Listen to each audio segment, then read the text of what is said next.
Então, agora vamos para a segunda aula comigo.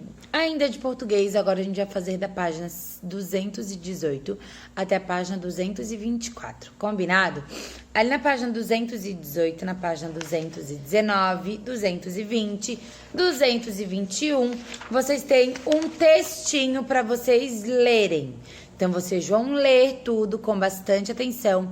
Se tiver alguma perguntinha, vocês não respondam, porque vocês só vão ler, combinado? Então, leiam com bastante atenção, porque depois a gente tem uma interpretação de texto lá na página 222, 223 e 224. Combinado? Então, vamos lá. Depois que vocês lerem o texto, lá na página 222, a gente vai direto para número 5, combinado? Deixa eu fechar aqui por causa do vento. A gente vai direto para número 5, certo? Na número 5, galerinha, tá falando assim: releia esse trecho do conto e responda.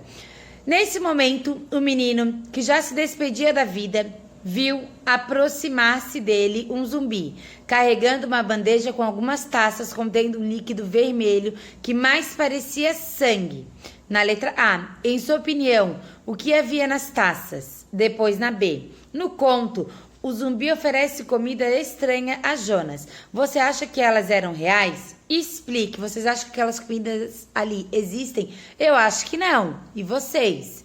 Depois na 6, a repetição de palavras pode tornar a leitura menos agradável. Por isso que a gente usa, lembre, os pronomes lá, no caso pessoal do reto, que são eu, tu, ele, ela, nós, vós. Lembram?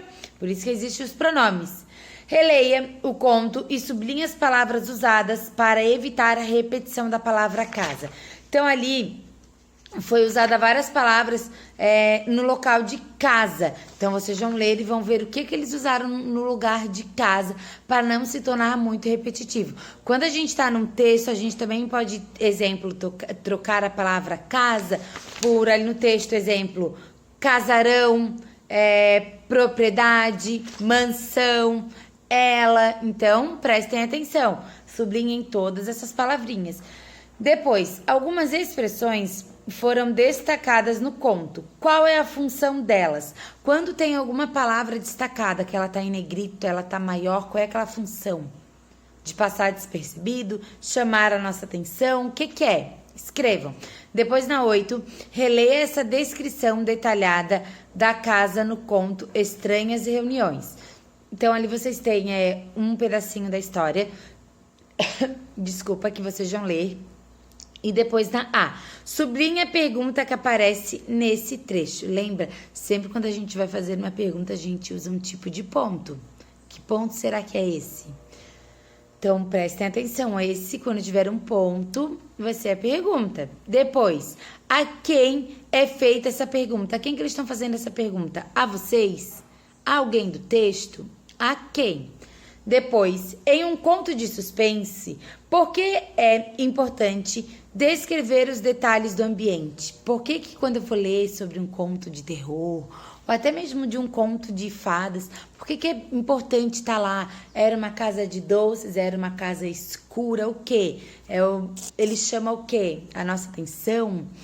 Se é sobre uma casa de terror, faz um clima já de suspense. O que vocês acham? Então, escrevam com as palavrinhas de vocês.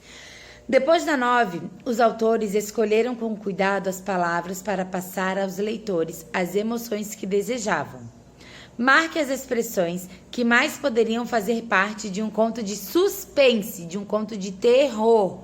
O que vocês acham ali? Rosto angelical? Noite sinistra? O que é? Marquem tudo. Daí depois ali na página 224, vocês têm um poema sobre monstruosidades, onde vocês vão ler e depois vocês vão responder a número 2. Copie do poema 2 palavras monossílabas, depois 2 palavras dissílabas, depois 2 palavras trissílabas, polissílabas. Lembra monossílaba, uma sílaba, dissílaba, 2 sílabas, trissílaba, 3 sílabas, polissílabas, 4 sílabas. Bem fácil, bem tranquila essa atividade de vocês. Não tem motivo de vocês errarem, de vocês terem dúvida, porque foi tudo conteúdo que vocês já trabalharam. Então, boa sorte, se dediquem, caprichem, façam com atenção. Eu sei o quanto vocês são capazes, o quanto vocês vão se dar bem nessas atividades. E depois não esqueçam de bater uma foto e de estar me mandando. Combinado, galera?